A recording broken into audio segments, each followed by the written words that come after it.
تو فوری طور پہ کیا کرنا چاہیے؟ جس کو شکایت ہے کہ لیول پلینگ فیلڈ نہیں ہے، اسے یہ کرنا چاہیے کہ 8 فروری کو اس نے جس کسی کو بھی ووٹ دینا ہے تو نہ صرف 8 فروری کو صبح 8 بجے خود نکلے، بلکہ اپنے ساتھ 10 15 دوست یار فیملی ممبرز ہیں ان کو بھی نکالے اور بڑی تعداد میں جا کے آپ ووٹ ڈالیں جس کو بھی ووٹ ڈالنا ہے۔ اگر 8 فروری کو جو پولنگ کی پرسنٹیج ہے یہ 50% سے اوپر چلی گئی، 55%، 60% تک چلی گئی، تو جن کے بارے میں آپ کہہ رہی ہیں نا وہ ہے نا ان کو لگ بتا جائے گا۔ انہوں نے اپنے پروگرام پہ زور نہیں دیا، وہ صرف اس بات پہ زور دے رہے ہیں کہ پی ٹی آئی والے جو ہیں وہ شیر کا راستہ روکنے کے لیے تیر کے نشان پہ اگر مہر لگا دیں تو پھر میں جو ہے وہ پی ٹی آئی والوں کو ریلیف دے سکتا ہوں، ان کے قیدی وغیرہ چھوڑ سکتا ہوں۔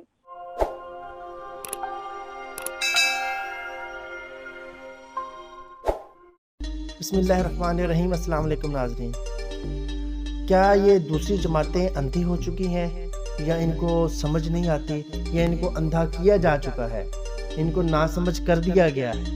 یہ کل ان کو پتہ نہیں ہے کہ ان کے ساتھ بھی ہوگا سارا کچھ کل کو جو آج پی ٹی آئی کے ساتھ ہو رہا ہے۔ انسان اتنا بے شرم ہو گئی ہیں یہ پارٹیز، شہباز شریف اور بلاول، اتنی بے شرمی کی حد کر دی ہے انہوں نے کہ نون لیگ اب کہتی ہے کہ جی یہ جو ہم نے 16 ماہ گزارے ہیں یہ ہمارا ٹریلر تھا۔ اب ان کو نہیں پتا کہ اس 16 ماہ میں انہوں نے شہباز شریف نے کتنی حد کی ہے مہنگائی کی، اور اب کہتے ہیں کہ جی ہم 300 یونٹ مفت دیں گے۔ شہباز شریف صاحب کا بیان ہے، وہ شہباز شریف جس کو یہ نہیں پتا کہ انسان کا دماغ کدھر ہوتا ہے اور انسان کا دل کہاں پہ ہوتا ہے۔ دل والی جگہ پہ دماغ کہہ دیتا ہے اور دماغ والی جگہ پہ دل کہہ دیتا ہے، اور اتنا نہیں پتا کہ سرسوں کا تیل ہے وہ جی ہاتھ کے اوپر پگھلتا ہے یا ہاتھ سرسوں کے تیل کے اوپر پگھلتا ہے۔ جس کے دماغی حالت یہ ہو اس شخص نے پاکستان کا آگے وزیر اعظم بننا ہے۔ جی یہ بلاول بھٹو بھی ہم 300 یونٹ مفت دیں گے، لا حول ولا قوت الا باللہ، استغفر اللہ۔ یہ بجلی مفت دینا تو بڑی دور کی بات ہے، یہ کم سے کم اس کے اوپر جو انہوں نے بے ایمانہ ٹیکسز لگائے ہوئے ہیں یہ ٹیکسز ہی ختم کر دیتے، یہ ٹیکس بھی نہیں ختم کر سکیں گے۔ ناظرین یہ بجلی اور مہنگی کرنی ہے انہوں نے آ کے، 300 یونٹ مفت کیا، انہوں نے تو 1 یونٹ بھی مفت نہیں دینا۔ یہ پاکستانی عوام کو بے وقوف بنا رہے ہیں۔ اب یہ قوم ان کے جھوٹ میں نہیں آئے گی۔ بلاول اب جلسوں میں کہہ رہے تھے کہ مہنگائی نون لیگ نے کی ہے، شہباز شریف نے کی ہے۔ بندہ پوچھے کہ وزیر خارجہ کون تھا اور آئی ایم ایف سے معاہدہ ہونے پر شہباز شریف کو مبارکباد کون دے رہا تھا؟ یہ بلاول زنانہ بھٹو ہی تھا، یہ جو دے رہا تھا اس کو مبارکبادیں۔ اور یہ شہباز شریف گھٹیا انسان بلاول کے بارے میں بولتا نہیں، کیونکہ اسے پتہ ہے کہ الیکشن کے بعد اسے پھر پیپلز پارٹی کے ساتھ ہی ہاتھ ملانا پڑنا ہے، کیونکہ الیکشن کے بعد ان کو اتنی سیٹیں تو ملنی نہیں ہے کہ یہ اپنا گورنمنٹ بنا سکے، یہ ان کا پھر وہی پی ٹی ایم والا ڈرامہ بنائیں گے۔ لیکن خیر اللہ ایسا وقت نہ لائے گا انشاءاللہ۔ ان کے پاس بے ایمانی اور دھاندلی کر کے الیکشن جیتنے کے علاوہ اور کوئی راستہ بچا نہیں ہے۔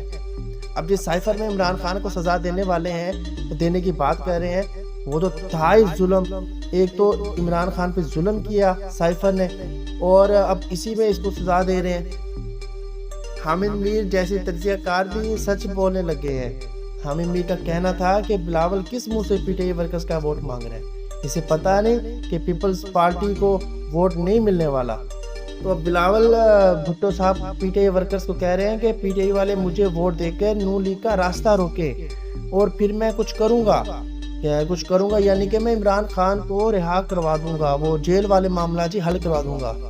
آپ دیکھیں کہ کس قدر گھٹیا ہتھ کنڈے استعمال کر کے عوام کو بے وقوف بنا رہے ہیں۔ دوسری جانب ایک چھوٹی سی خوشخبری جو ملی ہے وہ صنم جاوید کی ہے، جس کو الیکشن لڑنے کی اجازت مل گئی ہے۔ این 119 اور این 120 لاہور کے حلقے ہیں۔ ناظرین آپ کو بتاتے چلیں کہ یہ وہی حلقے ہیں جہاں سے مریم نواز الیکشن کے لیے انہوں نے اپنے کاغذات جمع کروائے ہیں، اور صنم جاوید صاحبہ سے وہ ڈر رہی ہیں کہ ان کو یقین ہے کہ صنم اگر دھاندلی نہ ہوئی اور یہاں پر فیئر الیکشن ہو گیا اور جو ووٹرز ہے وہ باہر نکل آیا تو یہ صنم جاوید دونوں حلقوں سے مریم نواز کو چت کر دے گی۔ جبکہ صنم جاوید صاحبہ ایک چھوٹی سی بلاگر ہیں، یوٹیوبر ہیں، کوئی اتنی بڑی فیمس وہ سیاستدان پولیٹیشین نہیں ہے، لیکن مریم نواز جیسی ایک بڑی سیاستدان بھی اس سے ڈر رہی ہے۔